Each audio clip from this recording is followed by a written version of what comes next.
Falemos minuciosamente sobre tudo. Minuciosamente tudo. Falemos minuciosamente sobre tudo. Um podcast Beyond Me Expression. Com a parceria do Rádio Clube de Angra. E estamos de volta para mais uma conversa a dois, mais um. E desta vez temos também aqui um gato, temos a Snowy também a assistir. Portanto, a audiência está a começar a aumentar. Acho que começamos a ter mais fãs.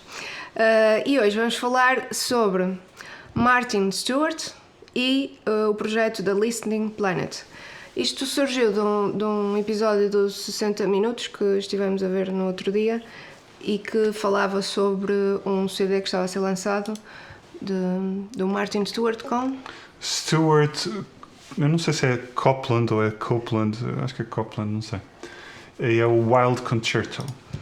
Que é um projeto que, portanto, pega no trabalho do Martin Stewart, que recolheu ao longo da sua vida toda e continua a recolher sons da natureza, dos animais, dos ecossistemas, e que o Copland fez música para isso, usando alguns sons. Sim, ou seja, é como se os solistas fossem os animais, os sons da natureza, acho que os animais, predominantemente.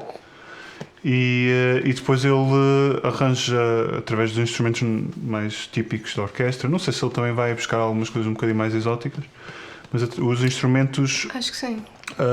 depois como que dão um envolvente àquele som das hienas, dos lobos, não é? Macaco, XPTO, insetos, Sim, e depois é engraçado eles depois a discutirem e principalmente o Martin Stewart a reconhecer, sim, isto é o pássaro não sei quantas, não sei onde, não sei quantas.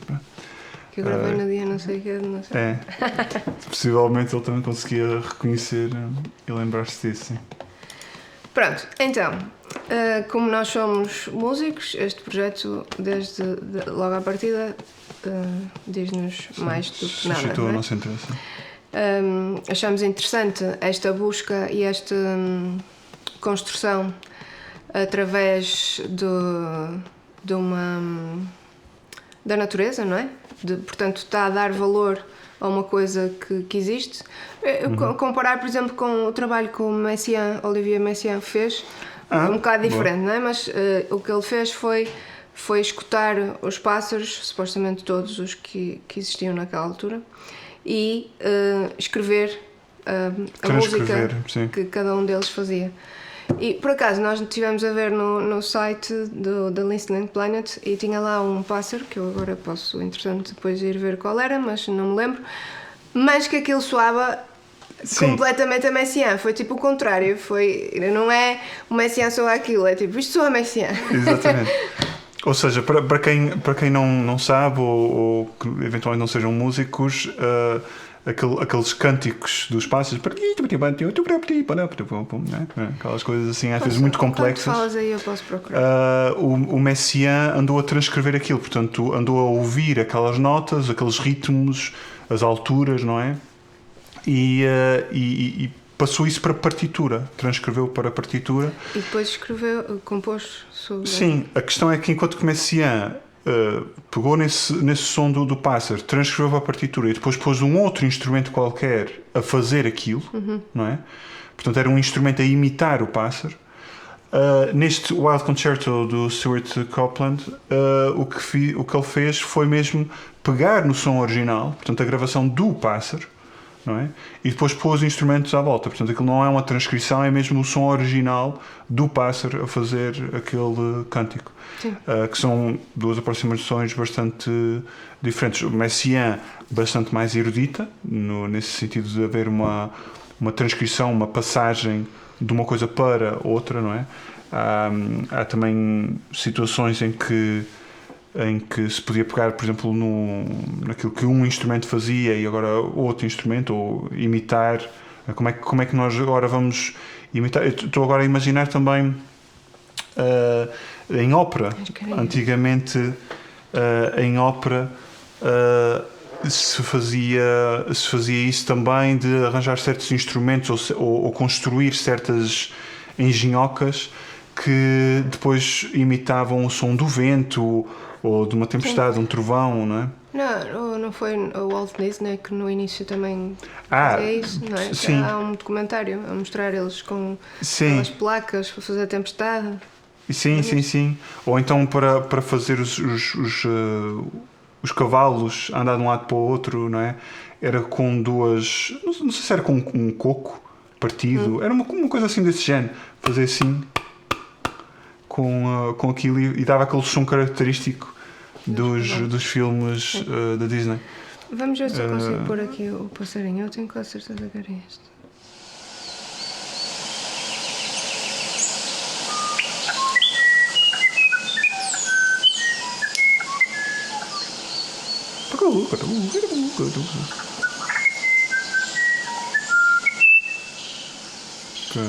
Messi. Agora vamos ver se na gravação fica alguma coisa de jeito ou se eu vou ter de enfiar esse som para as pessoas conseguirem perceber. Pronto. Também pode ser. Mais um bocadinho da edição para mim. Tu já estás a trabalhar, portanto. Já estou a trabalhar. Sim.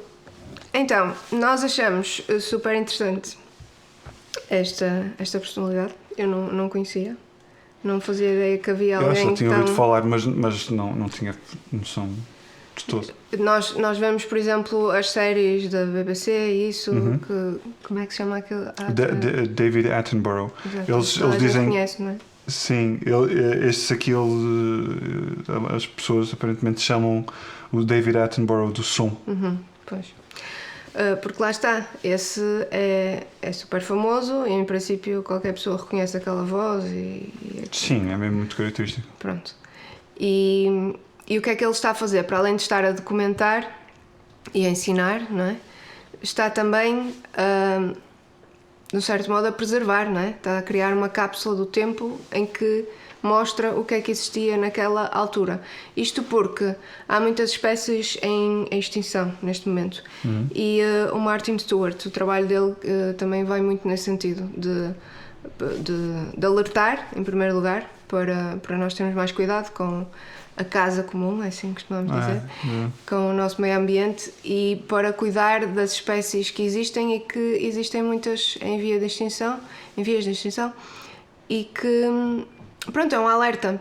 E talvez não seja tão imediata a mensagem porque não é visual, não é? Uma pessoa não para e não chama a atenção tão facilmente, é uma coisa auditiva só, mas pronto, ele está... Eu agradeço imenso o trabalho que ele tem feito, porque isto é tipo uma precisidade. Sim, em termos ambientalistas, temos isso e o facto de tu podes ter, por exemplo, uma imagem, uma fotografia ou um vídeo de uma determinada paisagem, 5 anos depois, 10 anos depois, outra fotografia, outro vídeo no mesmo sítio e a paisagem é completamente diferente. No som é exatamente isso que ele também faz, em que foi lá gravar, uns anos mais tarde, um tempo depois volta a gravar no mesmo sítio já não há um determinado pássaro a cantar, já não há um macaco não sei o que, pronto. Portanto, essas espécies ficaram extintas ou desapareceram daquele espaço. E também havia uma outra coisa, que em alguns desses espaços ainda se consegue ouvir, mas que ele já tem mais dificuldade, lemos também isso, tem mais dificuldade em ter meia hora, 1 hora, 2 horas de som sem a presença humana, não é? Sem um avião, sem um carro, sem uma máquina qualquer. E que agora ele tem muito mais dificuldade em gravar assim, um espaço de tempo mais alargado com isso. Eu achei particularmente interessante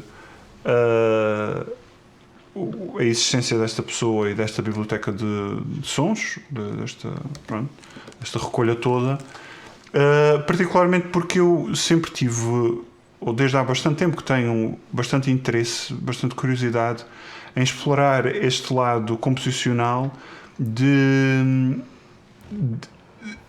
composicional e cinematográfico ao mesmo tempo. Portanto, a música, para quem for de música erudita ou conhecer algumas dessas coisas, tipo o Erl König, o Rei dos Álamos, que é uma canção, um lead alemão que eu cantei umas quantas vezes ainda, e que lá está, falando muito ao de leve sobre o assunto, o Schubert fez essa transcrição, entre aspas, do cavalgar, não é? Do cavalo para a partitura, com o piano a fazer não é? Este ritmo para dar a ideia de um cavalo a galopar muito rapidamente através da floresta e não sei o quê. Pronto. Portanto, isso passou para o piano. Uma coisa que eu gostava de explorar, que eu tinha bastante curiosidade, era de ter a ambiência à volta da música, não é? Portanto, ter o cantor e o piano mais ou menos como é normal, ok? Aí não mudar, ou praticamente não mudar nada, mas depois, será que o pôr folhas, vento, não é? Esses ruídos que seriam os ruídos que estaríamos à espera nesse espaço, será que isso ainda criava mais envolvência, ainda criava mais, portanto, este nível cinematográfico que eu acho muito interessante. Portanto, fiquei super curioso de entrar em contato com eles e ver até que ponto é que é fácil de contar com os sons, ou alguns destes sons da biblioteca, para fazermos alguma coisa com isso, porque devem ser sons com imensa qualidade, não é? Portanto, dá para ir a uma biblioteca como Free Sound e ir buscar lá tudo o que esteja em domínio público, ou melhor, que é o Creative Commons, portanto, que não é preciso sequer atribuir ao autor, sim, nem sequer nomear, não é? Portanto, tem isso, mas logicamente aqueles sons não são tão bons. Eu gostaria de experimentar com estes tipos, a ver se dava para usarmos alguns desses sons, até porque nós temos outras ideias, como o Vejo Sempre Mar em Roda, coisas muito específicas, sons muito específicos que eu gostava de ter lá dos Açores, e que eu não sei se será assim tão fácil encontrar. Até agora tive muita dificuldade em encontrar, já pedimos ajuda a várias pessoas e não nos conseguiram arranjar, não sabiam como arranjar. Eu fico curioso para saber até que ponto é que o Martin Stewart andou também por terras açorianas a gravar alguns daqueles sons, e se conseguimos ter não sei, eventualmente não andou por lá, mas pelo menos gravou alguma espécie suficientemente parecida para, pronto, não é? Se não der para ter exatamente aquela ave, pelo menos conseguia-se alguma coisa parecida, não sei. Pronto. O que dizer mais?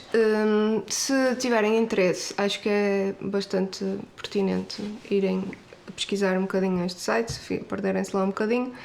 Para além da biblioteca de sons, nós ainda não pesquisamos assim tanto a fundo, mas tem uma parte inclusivamente para crianças, e eles têm álbuns com histórias para os mais pequeninos, que estão disponíveis também no Spotify. O design também é bastante interessante, eu gostei muito. O site também está muito bonito, tem, para além do som, tem imagens. E portanto, eu aconselho vivamente a quem tiver esta curiosidade a dar uma vista de olhos. O site é thelisteningplanet.com. Pronto. O que é que queres dizer mais? Eu ia comentar acerca do Wild Concerto do Stuart Copeland, uma espécie de crítica eventualmente construtiva, ou aquilo que seria a minha expectativa se eu estivesse no lugar dele. Pronto, vamos dizer assim, faria diferente, não é? Eu estava a comentar contigo antes de nós gravarmos o episódio que eu acho muito interessante o projeto, portanto a tentativa de perpetuar ou de ajudar a perpetuar esta biblioteca, esta recolha, passando para a música, portanto basicamente aplicando a algo, não é? Ok, temos aqui estes sons, é muito giro, pronto, mas agora o que é que nós podemos fazer com isto e o que é que nós podemos fazer artisticamente com isto, não é? Portanto, acho isso absolutamente brilhante, uma iniciativa espetacular.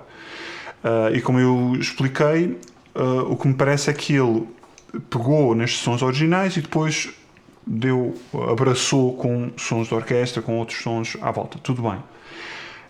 Não estivemos a ouvir, principalmente não estivemos a ouvir a fundo isto.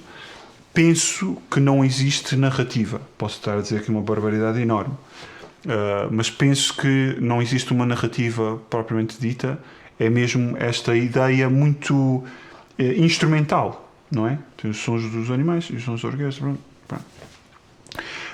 A mim sempre me fez muita confusão, ou desde relativamente cedo fez-me alguma confusão, desde que eu comecei a ter mais esta noção de composição e a estudar um bocadinho mais a fundo a música. A minha composição, aquilo que eu proponho para os nossos projetos agora é que haja uma narrativa por baixo, não é? Haja um texto, haja qualquer coisa ali por baixo, e que depois há música a acompanhar aquilo, ou a ampliar aquela ideia, não é? Normalmente é este o meu processo. Portanto, haver um texto, haver alguém a cantar ou dizer alguma coisa, a dissertar, acho que é o ponto de partida. Existe também o conceito de um poema sinfónico, não é? Ou algo parecido, em que tu tens um texto qualquer, ou um quadro, ou uma coisa qualquer que serve de base, e depois, mesmo que seja música de 5, 10, 30 minutos, é exclusivamente instrumental, não há ninguém a cantar ou a dizer o que quer que seja, pelo menos aquilo tem uma história por trás, não é? Eu lembro-me... Sim, nós temos um projeto que vem em brevemente estará numa sala perto de si. Exato. Não é? Mas qual deles é que estás a... Os quadros de uma exposição. Exatamente. Esse projeto Mussorgsky. em que nós temos essa ideia de tentar ter alguma coisa projetada, não é? O projetor, e que está a pintar visualmente aquilo que se está a ouvir. Sim, no mas piano. Que a ideia inicial da obra, portanto o compositor Mussorgsky já fez esse processo. O contrário. Ele foi inspirar-se nos quadros de uma exposição para fazer música, sim. Pois, e agora nós estamos a pegar na música e a tentar dar outra vez algo visual, e que é artístico, não é simplesmente ir pegar nos quadros e expor os quadros e pronto. Não, vamos agora meter mais uma camada em cima, em que nós sim vamos buscar os quadros originais, mas tentamos agora que a projeção seja algo artístico novo, exatamente. Portanto, estes processos existem. Eu teria tido, e se fosse eu a fazer uma coisa deste género, eu acharia mais interessante eu contar uma história, tipo uma aventura através de uma floresta, através da selva, através do deserto, através de uma treta qualquer, pronto, um espaço qualquer, um pântano, em que se ouvissem aquelas espécies, não é? E estava dentro desse contexto, não é? Era uma história, uma coisa qualquer, acerca da natureza, acerca disto, podia ser acerca disso, ou de outra coisa qualquer, e aproveitávamos esses sons também. Isso seria a minha forma de pegar nisto. Eu acho que talvez é isso que eles fazem nestas histórias para crianças. Pois, possivelmente sim, mas eu fico se este Wild Concerto for realmente esta lógica muito instrumental, muito erudita, não sei até que ponto é que poderá não ter tanto sucesso quanto seria bom ter, não é? Ser uma coisa erudita, absolutamente instrumental, em que as pessoas algumas vão ouvir, acham alguma piada, talvez ouçam umas partes e tal, mas não tem aquele impacto, não tem aquela... Não é distribuída em massa, não é? Não é ouvida em massa. E eu acho que uma coisa deste género para ter esse objetivo de mudar um bocado a história e das pessoas terem mais cuidados ambientais e tudo mais, tem de ser ouvida em massa, não é? Estou-me a lembrar só de mais um exemplo e acho que ficamos por aqui, que eu não estou a controlar muito bem o tempo. Já estamos no limite. Do Max Richter, que é um compositor, E ele tem várias obras interessantes, tem uma recomposição, por exemplo, dos Quatro Estações de Vivaldi, que eu acho incrível. Ele também usa sons assim. Não sei se tu já ouviste aquilo de início ao fim, Não. mas ele usa estes efeitos, estes sons reais. Não são instrumentos, vá. Pronto. Mas eu estou a lembrar que há uma obra que eu agora não sei o nome, mas que ele compôs música e há alguém a ler os direitos humanos, a Carta, a Constituição. Sim, a Carta dos Direitos Pronto, as pessoas sabem. Falamos nisto no Universal próximo episódio. Mas eu acho isso interessante porque também é uma coisa que ultimamente está um bocado esquecida, não é? Os direitos que as Declaração pessoas têm. Universal dos Direitos Humanos. Isso, pronto. Deve ser isto. Isso está um bocado esquecido, principalmente em algumas partes do nosso mundo. Pois. E pronto, e é uma maneira artística de pôr as pessoas a ler aquilo sem ler. Sim. E nós agora vamos deixar um pedaço do O Sol, novamente, que ficou muito popular através do Zé da Lata.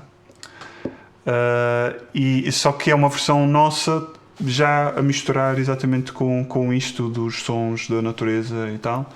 É uma experiência também. Vamos depois publicar a totalidade, já está mesmo a terminar isso, portanto agora é mesmo a valer. Daqui a um mês já deve estar em todas as lojas, Spotify e YouTubes e assim, podem ouvir facilmente e gratuitamente nesses sítios todos.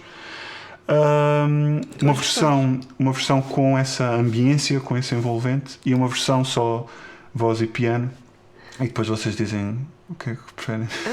A primeira, desculpa, não é só esses sons da ambiência, também tem sons de outros instrumentos, não é? Sim. Que não gravamos. Sim. Pronto. É isso. Até à próxima. Se o mundo em ti se encerra, ó sol, meu querido sol, se o mundo em ti se encerra,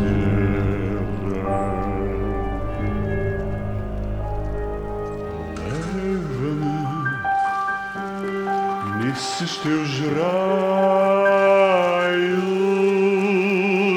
leva-me nesses teus raios